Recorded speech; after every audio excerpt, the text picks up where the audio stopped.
You are listening to This is Oklahoma, hosted by Mike Hearn, telling stories of Oklahomans and those that have made it their home. What's up, guys? Welcome back to another episode of This is Oklahoma. Mike Hearn here, host, back with another episode. Excited to share this episode with you today, but before we do, huge shout out to our sponsors. The Oklahoma Hall of Fame have been sharing Oklahoma's story through its people since 1927. For more information on the Oklahoma Hall of Fame, go to www.oklahomahof.com. And for daily updates, go to oklahomahof on Instagram and give them a follow. Our other sponsor today is the Chickasaw Nation. Now, the Chickasaw Nation have sponsored pretty much everything in Oklahoma. They're a huge supporter of Oklahoma. And it's an honor to have their name and their brand supporting this podcast. So a huge shout out to Governor Anatoby for supporting this podcast. It really means a lot. This episode is brought to you by the Doghouse OKC. Recently, I have been in need of some doggy daycare for my two pups, and the Doghouse have come in clutch. The team over there are incredible. They've taken care of my two golden doodles, and so it's been an honor to partner with them on the podcast and share the love. Adding to that is the Doghouse, and so if you're in need of doggy daycare in the day or boarding overnight, they do grooming and other cool things too, but I've had a fantastic experience, and it's an honor and a privilege to share this with you too. So go to thedogHouseOKC.com and follow them on Instagram at thedogHouseOKC, and hopefully our pups will run into each other. If you're looking for a way to make a real difference, check out Bethany Children's Health Center. They're helping children reach their full potential as a leader in pediatric rehabilitation. They're also building a new Outpatient Center of Excellence, and it's going to be a landmark right on Route 66. Want to learn more or even schedule a tour? Just head to bethanychildrens.org and click on the Ways to Give tab. That's bethanychildrens.org. What's up, guys? Welcome back to an episode of This is Oklahoma. Mike Hearn here, host, back with another episode. We are down at Bedford's camera, and it gives me great pleasure to introduce our fabulous guest today, Rebecka Peterson. It's come all the way from Tulsa, and so thanks so much for coming down. Hope you're enjoying Oklahoma City. Hope you've got to see some great things. The sun's come out for you, which is great, because it was not out this morning. I was trying to walk the dogs this morning, and it was... well, they weren't happy because it was raining. It was miserable. But thanks so much for coming down. Thanks to Jake for connecting us. Yeah, I've heard great things about you. It seems like you do a lot of things, or have done a lot of things, and just don't settle in maybe one career, because there's always something to do. And I love that, because it's on the podcast I have people, like yourself, who just there is more to life, I think, is what comes across, and it comes across that they don't settle. They just want to do as much with their life as possible. And it sounds like you have been doing all of those things. So Jake has sent me some questions which will fit in. But before we start diving into your career, tell me a little bit about you. Where were you born and raised? And what is your current role right now? So I was born in Uppsala, Sweden. My mom is 100% Swedish. My dad's 100% Iranian. So I like to joke that I'm what you get when you mix two very different cultures together. Yeah. We immigrated to, the beautiful land of Oklahoma. And they are actually both in the medical profession. So they're medical missionaries. Mm-hmm. And by the time I was 16, I'd lived in 4 different countries, which was, rather untethering as a kid. But now as an adult, I'm just so grateful for that global upbringing, particularly having landed at Union Public Schools, which is so culturally rich. We have 62 languages represented. 80% of our population is on free or reduced lunch. So, what was untethering as a student really now tethers me to my students, because I know what it's like to have a foot in one culture at home and a foot in a different culture at school. And so I'm just very, very grateful for that global upbringing, largely because it can remind us, right, of what it feels like to be on the outside. And whether, you were born and raised in Tulsa or you immigrated from another country, I think every teenager, knows what it's like to be on the outside. And when you're on the outside, you watch the inside really close. Mm-hmm. So having that connection with them and really reminding myself to center their experiences and to remember what it's like has been really crucial for my education philosophy. Yeah. How old were you when you moved to Tulsa? I was teeny. I was in preschool. Okay. But then we lived in Asia as well, my teenage years, and then I finished high school here in the States. Okay. What was your favorite of the kind of places that you grew up in? I think that's really hard to say. Like, Tulsa's most definitely home now. Yeah. My parents live in Sweden now, and we love to visit, especially in the summertime. Yeah. But like, Kazakhstan taught me so much. Tajikistan taught me so much, and like I think every place you live, like it becomes a part of you. Mm-hmm. Yeah. Yeah. I have a little bit of understanding because obviously I'm not from here either, but I definitely haven't lived and had the same situation as you. I have been to Asia once, loved it. It's just so different. And I felt like a giant in Asia too, because I'm a lot taller than most people in Asia. It was so much fun. The food, the culture, the fashion, just the way people express themselves is so different to here. So different. And they didn't have, I felt like we have growing up sort of Western in the UK and out here. I think we're always like looking over our shoulder and kind of we have that little like worry inside of what people think about us. Asia does not have that. Yeah. They I agree. Fully I really their agree. Own personal fashion or whatever it was, and they just kind of did their thing. Which that was one of my big takeaways. But I have been to Sweden. I played golf in Sweden. Oh yeah, I loved it. I was there for a week. We went to Tulistan maybe on the beach. I don't know it. Our hotel had an entire nightclub attached to it, meaning like an outdoor festival attached to it. So it was like their spot in the summer, and I'm trying to play golf and be competitive, and there's house music going off, and people. Sounds right. As I'm walking to the golf course, there's people stumbling out of the nightclub. I'm like, I'm not playing good golf right now. And would I prefer to have a hangover than go play golf? Maybe not, but I don't know. But it was a beautiful place. Had a lot of fun there, and would love to go back. Yeah, right? Everybody's beautiful gorgeous. in Sweden too. True. Yes, and there's this real like, I don't know, like, they care about the collective. Yeah. Like for example, my grandma is, she's in her 90s, and the care she receives is like, I mean, it's kind of hard for an American, I think, to fathom. And there's just this real pride in taking care of, particularly like the marginalized, I would say, a real pride in taking care of the elderly, the disabled. Their parks are like perfect. I mean, you don't ever see like a piece of trash, like, partially because I think like people take care of it for the greater good. And so that's something I think about a lot, because we often will like compare education systems, and I get it, but the truth is like what the data won't show you is the culture, right? And like those underlying values. Yeah, that's been ingrained in them from for centuries. It's not different to them. It's just what they do. That's just who they are. Whereas for us to make that shift, it will be wildly different. Oh yeah, it seems like a huge ask to ask some people just to clean up their room or clean up their space. So growing up in Tulsa then, what were you growing up thinking, I want a career in this? What was like the little childhood dream for you? Two of them. One of them was a teacher. Okay. I was the girl that would, like set up her dolls and beg her poor younger sister to play school every day after school.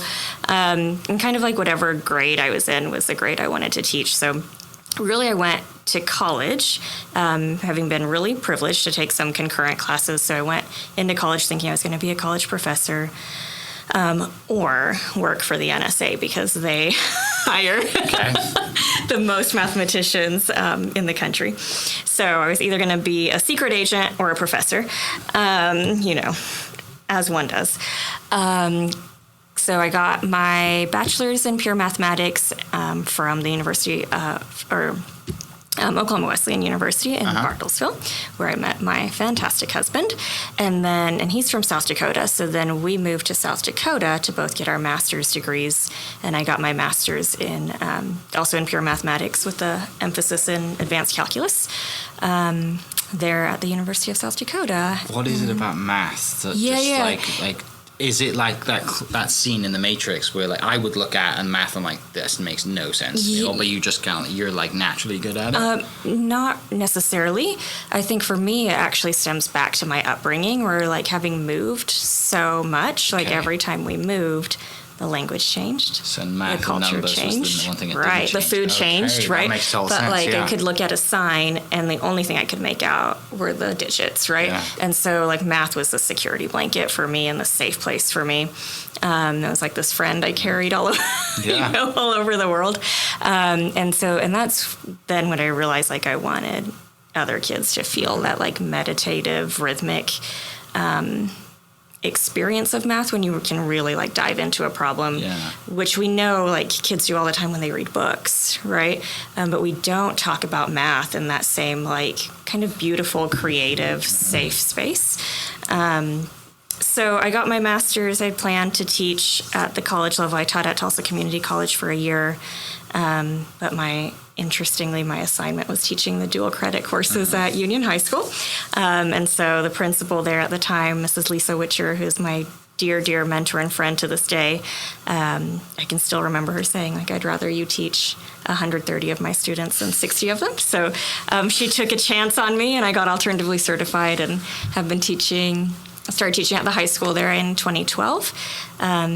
And then my life kind of changed. In 2022, I was announced as Oklahoma Teacher of the Year, which you get pulled out of the classroom for a year to travel the state and advocate and listen and learn. And then a year later, in 2023, I was announced as the National Teacher of the Year. So again, another year out of the classroom, this time traveling all over the country. And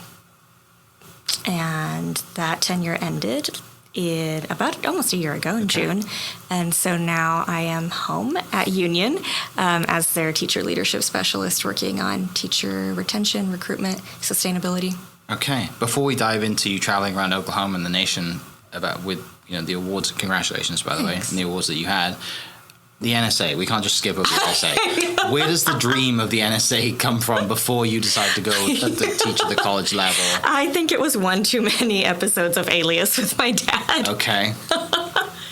Was that a weekly occurrence? You and your dad so much? Yeah. This Alias and 24. People listening, maybe watching, it wasn't always DVR, right? You couldn't just watch everything. We used to I had a favorite show I watched every Sunday. Yeah, there you go. And it's so...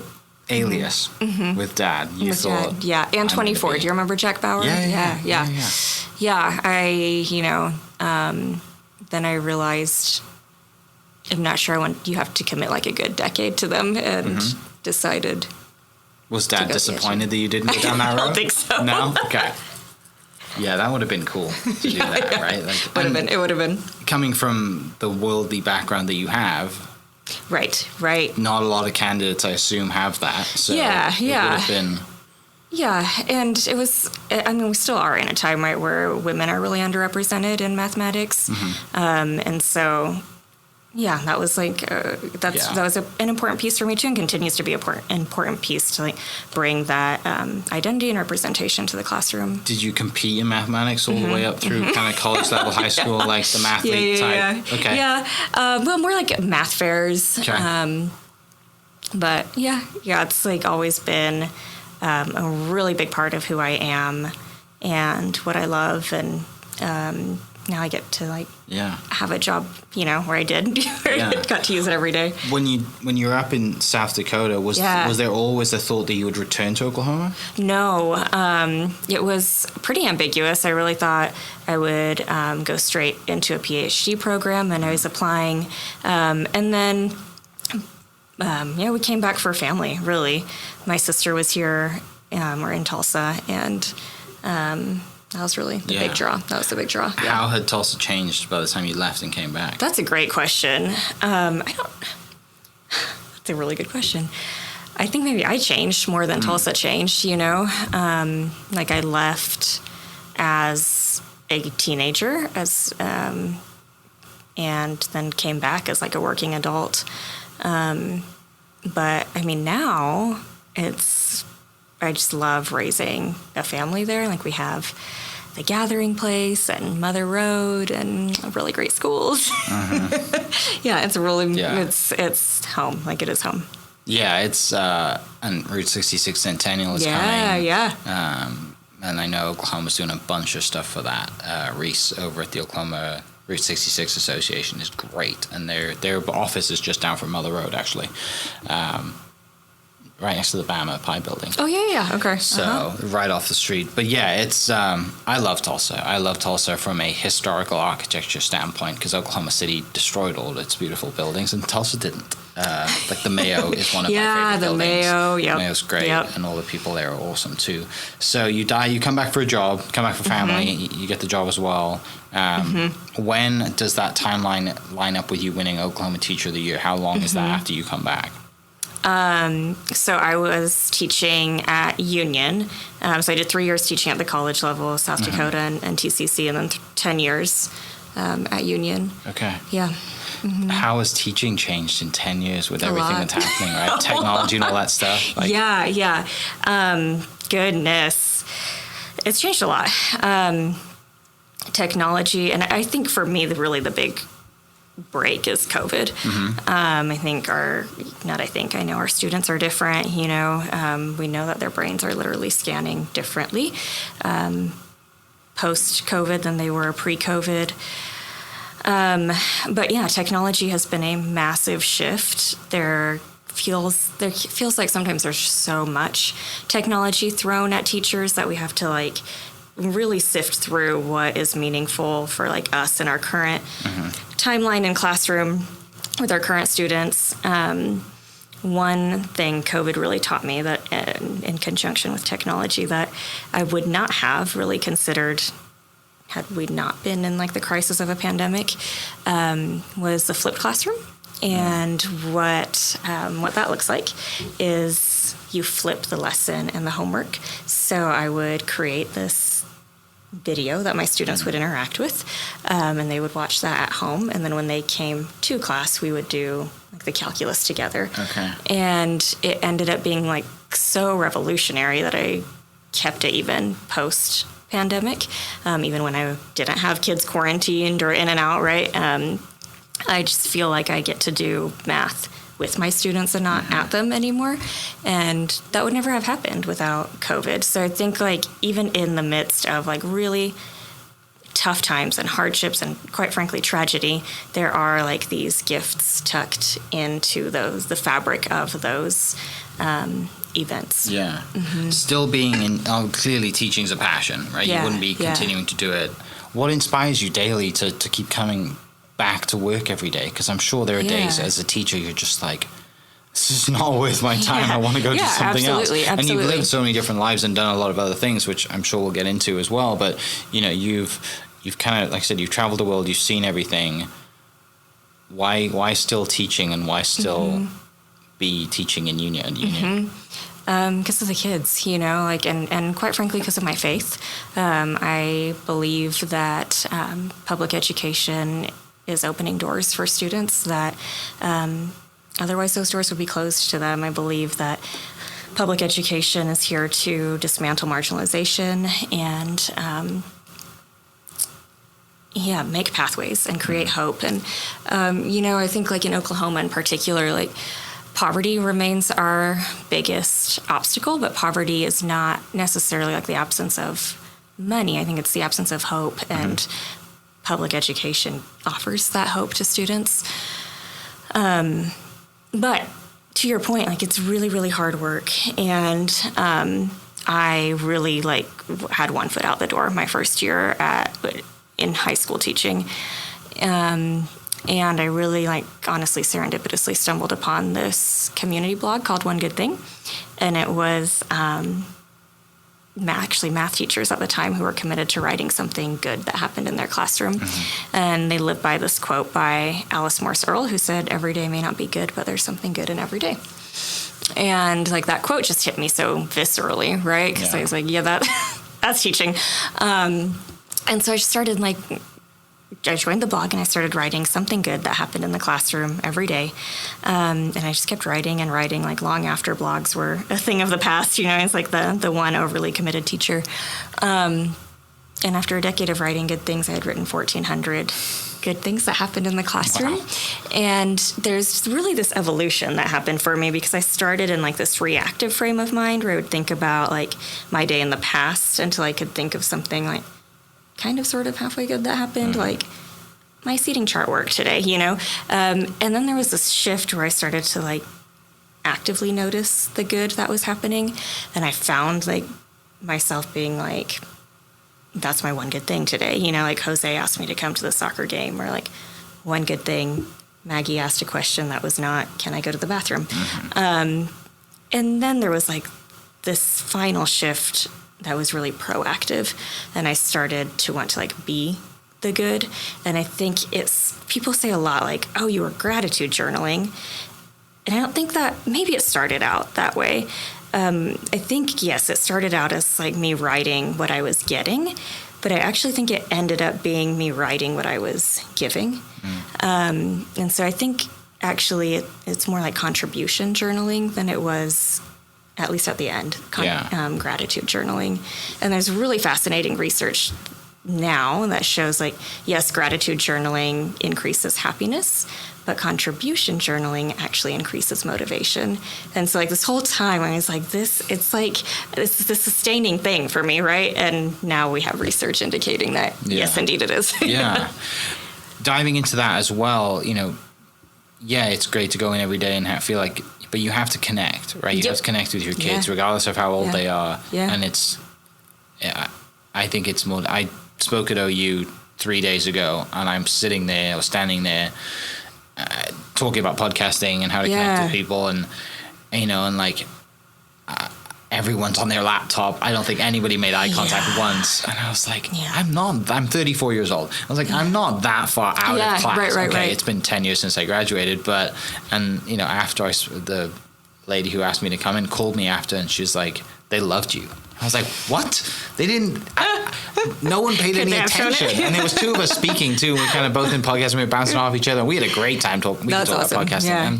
And I was just like, it made me think, right? How do you connect? Like, how do you find that common ground? And they were all just typing notes in their laptop. They look up once. You know, one of them had headphones on. I'm like, a different world. But how for you in high school, you know, and talking to all the ages, does the ages vary? And then also, how has that helped you and maybe some of your key strategies into building authentic relationships and coming across as to these students as like, look, I'm here to help you. I know you don't like coming to school. Because no one really enjoys coming to school, maybe a few. How do you create those authentic relationships with your students? Well, a first piece is creating procedures in the classroom that create a safe environment, an environment where like everyone feels ready to learn, which in my class means, for example, no cell phones. But key to that, like, I mean, you hit on it, like, it's cliche, right? But kids don't learn from people they don't like. And I think to capture the brain, you have to capture the heart first. So the first year of school, I like talk about my story. I show them a map about like all the different places I've lived. And I just tell them exactly what I told you, that I know what it's like to feel like you're on the outside. And I know what it's like to feel like you have to earn your spot in school, to feel like you have to impress your teachers or like say the right thing or make the right grade, and that I never want my students, I want my students to know they belong and not fit in, right? Like there's a difference. Thank you, Brene Brown. And so I can say that, right? But especially I think with teenagers, like you have to really put your money where your mouth is. And so I share my story the first year of school, and then I say like, I would really love to learn your story, and then I pass around like a little sign-up sheet, and students can sign up for 15-minute time slots to come share their story one-on-one before school, after school, during lunch, not during instructional time, or they have the option to write their story to me. And I started doing that, I don't know, 7-8 years ago, and my AP score skyrocketed. My students have an 89% pass rate on the AP exam, and the rest of Oklahoma has about a 45% pass rate. As comparison, again, these are 80%, our district's 80% free and reduced, right? So knowing and seeing kids is the foundation of learning. And it is where we have to start, especially with this generation now that is so connected to technology. They need something not artificial. Like they're dying for something real. And I'll never forget this moment where I had a student sit down. We're getting ready to talk, and she was like, I knew you did this with your students because my sister had you 4 years ago, and I've been waiting 4 years to tell you my story. And it was just such an affirming moment. And as like my mentor, Lisa, says, like, kids spell love, TIME. And when we give them like that, one of our most precious, like, non-renewable resources, right? Our time. It goes a really long ways. And kids will go pretty far for you when they know you care, and then they know, like, some things we have in common too. Yeah. When you talk about the kids, right, coming in, telling you their story, you've had a life of learning, diving into curiosity, just wanting to figure things out, whether it's mathematics or just teaching principles in general. You mentioned, your mentor Lisa, and quoted from Brene Brown. So clearly you have a passion of growth as well. What have you learned from the kids, though? Yeah, they're my best teacher. I have learned to slow down from the kids. I've learned to center stories. I've learned to listen more than I speak. I've learned that I first and foremost teach people, and then math, right? I say, like, I am my best self when I'm in the classroom. Yeah. I love who I am when I'm teaching. You know what I mean? Yeah. That's your true passion, right? And then it's total freedom, and just you don't care about anything else in the world other than the people that are in front of you at that moment, right? And teaching them what you were teaching them that day. On the other side of it, are there any teachers for you growing up that shaped the way that you do things? Yeah, 100%.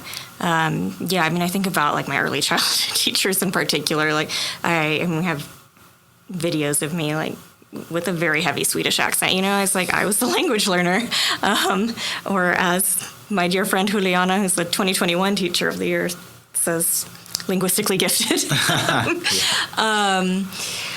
So I think about them and, like, their affirmation in me, and it's, like, hard being different, but at those, like, differences in me I was never made to feel, like, weird about them. From my teachers, sometimes from students, but my teachers, particularly, like, those very first ones, always made me feel like my differences made me unique and special. And then in middle school, I had this, like, incredible math teacher, Mrs. West, who, like, made me feel like math was my superpower. And she was just so good at pushing me and affirming me. Just that, like, perfect balance, And then in college, I had my advisor, Dr. Turner, he's like, I don't tell a lot of people this, but he's, like, a direct academic descendant from Albert Einstein. So, wow. Yeah. So he did his dissertation under a person who did his dissertation under Einstein. Or I may have missed, like, one generation there. But so then I tell my students that they are, academic descendants of Albert Einstein too, of course. Yeah, of course. But anyway, he really, really, really, really, like, pushed his students not just to lean into their talents, but to look for spaces where their talents would be a blessing to other people. Okay. I'm sure daily or maybe weekly you see things in Oklahoma education, and we're not doing good at it, right? Like, if you hear the news or you hear whatever it is, and if you could have the keys for a day, what would you change? I would change teacher pay. Yeah. So we start our teachers at $39,600 here in Oklahoma.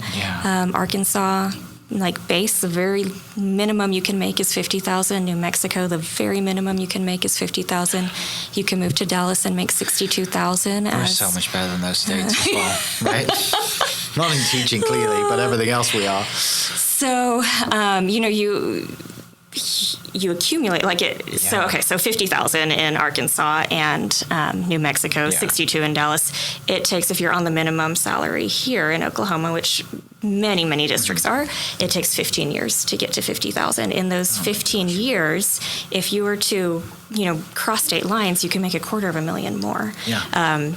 Cumulative, right? Yeah. And so why? Well, because everything comes down, all the research shows this, everything comes down to the quality of the teacher.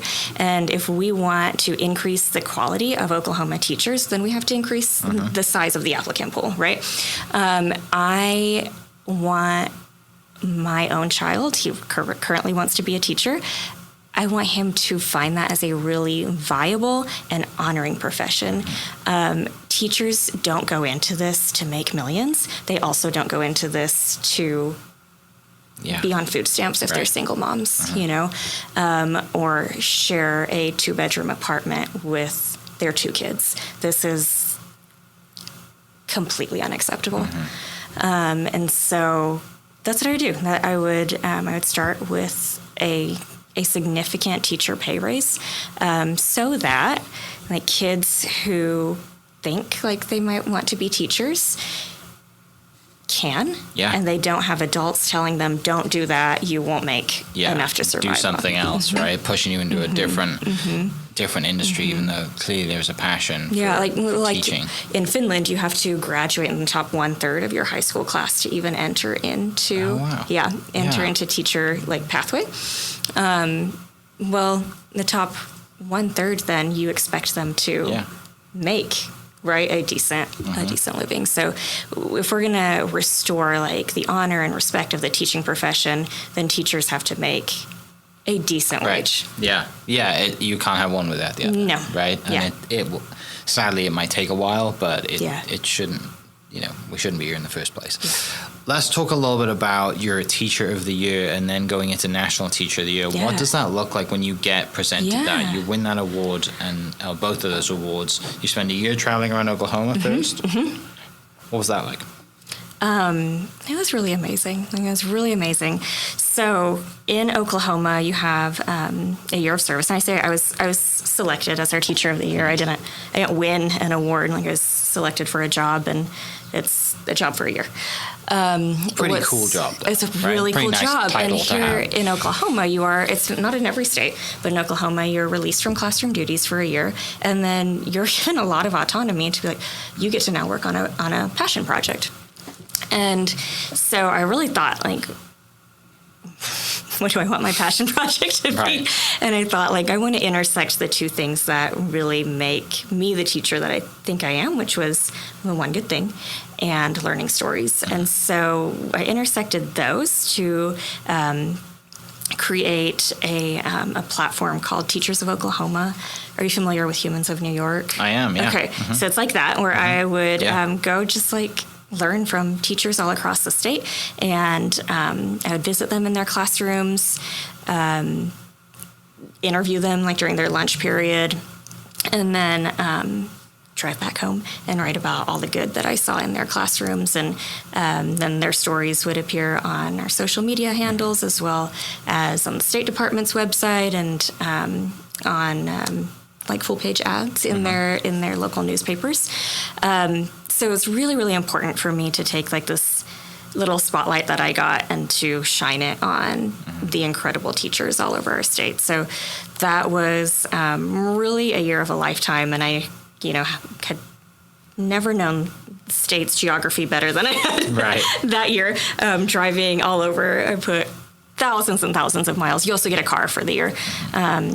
On that car. So that was my, you have speaking engagements too and all that, but between those, my focus was the Teachers of Oklahoma campaign. Any highlights? Oh man. I have moments that really stick out that honestly have shaped the way I think. I visited a teacher in Pauls Valley who had been teaching for 25 years, and in those 25 years had lost 25 students. Oh, wow. And you know, like, where those kids sat. Yeah, that's the tough part, right? It's the same seat that the next year kid's sitting in.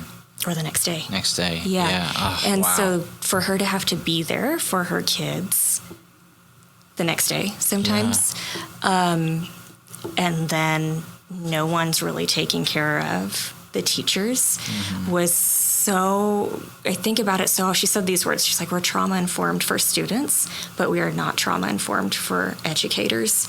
And I just think she is spot on. Like, she is spot on, because that, like, second-hand trauma we carry, and then, like, sort of that first-hand trauma of, like, being sometimes the first responders, we really do need to do a better job of thinking through systems that hold our teachers and our educators too. I visited another teacher really close to the Texas border, and he said, you know, after COVID, school feels optional. Like, it's optional for kids to come. It's optional for parents to send their kids, or optional for them to come to, like, back to school stuff. And this was 2 to 3 years ago, and it's like, we still know, like, chronic absenteeism is through the roof. Like, we have not fixed that. And so, I just have moments like that where I just think, how lucky am I to have, like, been able to scoot up close to these like lifelong educators who have just such a good pulse on their community, on their students, on education as a whole. How did that shape your going into your national teacher of the year? So in your national year, you don't really have a passion project. You're just like out speaking all the time. And so it became really important for me, just like as I would tell my students stories with permission and authenticity and all that, also tell the stories of like Oklahoma teachers as a whole. Because that's who we are, you know, and like when we learn each other's stories, we like carry this piece of each other in us, you know, and it changes us. Like they changed, like, again, like the fabric of who I am. Bringing this to current times, your current role, how have the things that you've done, and you've touched on this a little bit earlier with the travel that you've had and the kind of things that have shaped you, and you talk about 60 languages, right? Which is, to me, that is... It's the coolest. You know, in a high school as well. I know union's kind of a big thing, but still, you know... And for me, like when, you know, growing up back home, I think there were like maybe 5 different languages, right? And now it's probably different because the UK is very diverse. But still, like, that's... talking about your background and where you are, I couldn't think of a better person for the role that you have, right? Because you have all this experience and you have all this travel and all this worldly, and I can resonate with the being different and being not felt like you're left out, but you just know that you're different, right? For me, it was different because I went to Southern Nazarene University. I didn't grow up in a faith-based background, so that was my initial thing. But how is the current time coming out of COVID into this new role, into the role that you're in now? What's the day-to-day like? How fun is that? It's super and how fun. old are the kids that you're teaching? So this year I'm actually not in the classroom. Okay. But I'm finding my way back or forward. Oh, with every fiber of my being. Get me back to the classroom. But my district was so really wonderful in letting me kind of create a new position that I feel gets to like marry my classroom experience with my teacher of the year experience. So it's a district position, but I'm housed back at the high school where I'm like, where my family is, you know, and very like broadly working on teacher retention recruitment, which takes a lot of different forms and it really depends on the day. So part of that is like making community partnerships with like local churches or writing grants to make sure like our teachers have supplies so that they don't have to like keep funding their When I found that out, I thought that was ludicrous. Friends of mine going to the teacher role when I was in college and have to buy or raise money for their own supplies. It's bananas. especially because as we already hit, it's not like we make a lot. Right. So yeah, checking in on first-year teachers in particular. And then a really exciting piece for me is creating a future teachers course at the high school for kids who are curious about the teaching profession. We have like an aviation pathway. We have a construction pathway. We're about to have a medical pathway, which I love, and I'm so grateful, right? I'm so grateful for the programs Union is able to sustain. But sometimes I felt like we were like pumping other pipelines at the expense of our own. Right. So I said, what about a teacher pipeline or pathway? And so we have 79 students who are interested in taking that course next year. It's a leadership elective, so they'll be in class with me Mondays and Fridays, and then they'll be in residencies Tuesday, Wednesdays, and Thursdays, so they'll be in other classrooms supporting the work of other teachers in the district. And we'll be talking about, like Mondays and Fridays, we'll be talking about topics in leadership, psychology, education. We'll be talking about how to actually become like a certified teacher in Oklahoma. So the big dream is for those students who say, yes, like I do want to do this, that they're then stuck with me for another 4 years, and then I bring them home to teach. Okay. Yeah. You mentioned being faith is a big part of your life as well. Is that something that came to you later on in life, or was that something that was instilled in you from your parents? And then also with your parents being from so many diverse backgrounds, is faith one of the things that kind of brought them together as well? Sure is, So my dad was raised like nominally Muslim, and then they immigrated to Sweden. Interestingly, he became a Christian through like somebody knocking on his door, like door-to-door evangelism. Yeah, still works. Apparently. And I say that kind of tongue-in-cheek, like be nice to the people who are knocking on your door. Yeah, exactly. But the guy actually came back. They had conversations every week for a year. So it was really relationship-based. So then he, much to his parents' dismay, abandoned engineering school at the time and started Bible school. I'm sure his parents were thrilled. We're not super happy about it. But he met my mom in Bible school, and they had me. They went to Livets Ord. I don't know if you know Word of Life. It's sort of there are like ORU and Rhema connections. So then, so I was raised in a home where like my parents' faith was really important to them, and certainly it was to me growing up as well. I will say, like, I've gone through multiple like iterations and evolutions of my faith as I've grown and changed. But like what is and continues to be so compelling to me is Jesus. It's just like how he came to be with human beings and how he treated humans and how he was always like widening the table, right, and opening doors, and how he was getting up close to the marginalized and the persecuted, the dirty, poor, the dying, right? And to me, that's like an example that that I want to emulate, and why like teaching like fits me certainly, and like fits my faith, fits my philosophy on life. I don't know if I answered the question. No, the main kind of question was mostly, which you did answer it, was because your parents are from such different backgrounds, and I wondered if like that was a faith thing that you came to later on in life, or was it something that like clearly brought them together? Which that was the answer. It's because some people listening this far would have been, your dad's from Iran, your mom's Swedish. They're so different. So different, and like Christianity's not really a thing in Sweden. Right. Either. Yeah, it's not. And I had two Swedish roommates, two Swedish teammates on the golf team that I had. And they didn't, my coach did a great job of not telling us before we got on campus. Isn't that so interesting? Because we went to a small Christian college. Yeah. And we had a full international team as well. Yeah. It's a thing. Yeah. It's a thing. Yeah. It's a bit of a problem. Slid the lifestyle covenant across the table the day I got there. I was like, what is this? What am I signing? I'm like, oh, okay.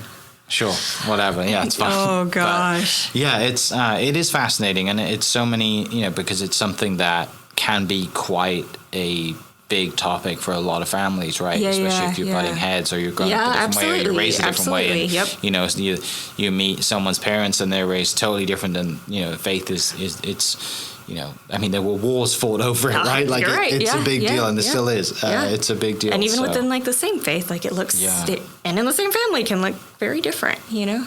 Do you incorporate it into your daily teachings? I think no. Well, flat answer, I think, would be no. Like, I'm not going to talk about my faith to my students, but like St. Francis said, you know, preach the gospel at all times and when necessary, use words. And so I hope that the way I teach, the way I hope I love, is a way that shines my faith in a good light. Yeah. Some lighthearted stuff. What, if people were to not know you in the corporate world, not know you as as someone who teaches them, and maybe one of your students listens to this, what do you do for fun? What do you do outside of work? Do you always have your head in a book? Do you like to go out and run around? Like, what are your kind of fun, guilty pleasures that get you out of the, working world? Yeah. I mean, anything with my boys. My husband, Brett, is my rock. We've been married for 15 years.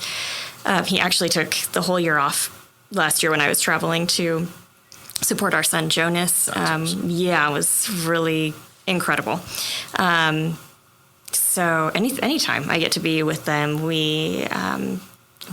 Jonas plays a lot of sports. So we do soccer, basketball, lacrosse, depending on what month it is. We love to hike. We have a Labradoodle, Otto, who we do a lot of adventures with. We all like to read every night, play a lot of board games. We have an obscene amount of board games. And then one of my favorite times of the day is just like the last hour at night where Brett and I put on some like stupid show. Okay, what are we diving into at the moment? What's the show? It depends. What is the show? We are unfortunately big like Bachelorette fans. Right now we're watching Hacks. We're like 5 episodes in, but I enjoy it. We're big fans of like Severance. We got into Bad Monkey, Silo. Was it Love is Blind? With the pods, did you watch that one? Yeah, we did. I didn't get watched the first as season. into it, to be honest. Yeah. There's even like Love is Blind, Sweden. Yeah. I couldn't even There's get into a UK that one much. too. Yeah, there you go. Yeah. I heard that. Yeah. So the first one was the best one, and that's kind of the only one I've watched because the first one was purely the experiment. The second one, media, and the news started, the TV started producing it. But it's fascinating. It is. It's things. Wild. Yeah. Okay. A lot of cool things happening. You spending the day in Oklahoma City today. Yeah. What are the things that you've seen? What are you excited about seeing in Oklahoma City that you don't get to see in Tulsa? Because there's a big, friendly, I wouldn't call it a war, but there's a friendly kind of banter between Tulsa and Oklahoma City. And so what do you get to come and hang out and do in Oklahoma City that you haven't done in Tulsa? Yeah, we're at the Capitol today and got to bring Jonas this time too, which was really cool for him to see the Capitol for the first time. Yeah. It's just like Senator Pugh said, like, it's the most beautiful Capitol in the country. And like, I think I kind of agree. It's really cool. Really, really beautiful. So that was really the main thing on the list today. But we love coming to see the Thunder. Yes. Yeah. But Tulsa's still better. Sorry. I won't put your contact information in the show notes because people will start yelling at you. They won't, but I do enjoy Tulsa. Yeah, a lot. It's a good place. It's a really good place. We'll be up there for a concert, I think, in 3 weeks. At Vanguard. I haven't been to the Vanguard yet. Okay, I'm not sure. I usually go to the OK. But this one's totally. All Canes. Okay, but this is a smaller one. But talking of that, have you been to the OK? Have you had a chance to go and see the OK Pop Museum yet? It's not technically open to the public, but do you know people there? It's amazing. Okay. Jake is their new executive director, and he's doing incredible things over there. And when they do open up, it'll be fantastic. Yeah, but if I believe that. Get to have a little sneak peek in there and know people, it's definitely worth seeing. It's right across the street from Cain's Ballroom. Yes, exactly. Yep. It's fantastic place. Yeah, I believe it. So you traveled the world growing up your entire life. You mentioned going to see your parents in Sweden. Are you going anywhere else this summer? Do you have any trips planned or places that you're excited to go see? Yes, that's another like really wonderful thing about this new position is it does give me like a little bit of flexibility to travel. Let's see. I am going to be going to New Orleans and Exeter, New Hampshire. Yeah. In June, going to do actually South Dakota and South Dakota virtually, I suppose, but they're like my people. And Florida in July, and then lots of little. Other places in Oklahoma as kind of schools get kicked off for the season in August. So, yeah. Plenty on the horizon then. It's going to be great. I really appreciate you coming down. I'm going to finish with one question, and the question is I finish with, because my day job is real estate, I get to turn people's kind of dreams into and find their dream houses that they want to buy. We just bought a house, just moved 2 weeks ago. Okay, so you're probably not going to have already prepped to this answer. If you were to build your dream house, what would you build and why? What is in your dream house? What's in my dream house? No budget, just build your dream house. And this is your house as well, not your husband's house. My dream house would have like a really big, open, white and gold kitchen. Okay. And it would be like open to the living room, like lots of just comfortable seating to dine and be together and just like be in community with our friends and families. Lots of extra bedrooms for people to crash. A built-in place for our obscene number of board games. Do we have a favorite board game right now? Or favorite of all time? Favorite Mine's of all Battleship. time. Oh, that's boring. Battleship's a classic. It is classic. Yeah. Have you ever played Pandemic? It's a good one. It's cooperative. We had to take a break there, during the pandemic. It felt a little too real. It's a good one. We like King Domino. Okay. There's a place in Tulsa that you go do. Yeah, Shuffles. Shuffles. Is it great? It's great. Yeah. Definitely worth going to. Yeah. Okay. It's 100% right. Yeah. You got to go. It's great. Okay. So plenty of space for board games. Yeah. And storage He's telling me for board games. Camel Up is another favorite. You race camels. I think it's pretty great. Brilliant. Yeah. I don't know. Just a place to be, hang out. Where does the white and gold come from? It's always in my dream kitchen. Just like serene and clean. I really like clean, simple. Like I don't like clutter. Okay. It's not about, I have a friend and a person on the podcast who has his Instagram, his name's Daniel, he's great. His Instagram is not a minimalist, and his entire house is covered with stuff. That's... some people would call it clutter. He calls it artwork. And it's... To see it in person, it's an experience. His Instagram is great. He's got a great Instagram following. Not a minimalist for people watching. That's so good. It's so awesome, but it would probably give you anxiety. It would probably give me hives, get me out of here.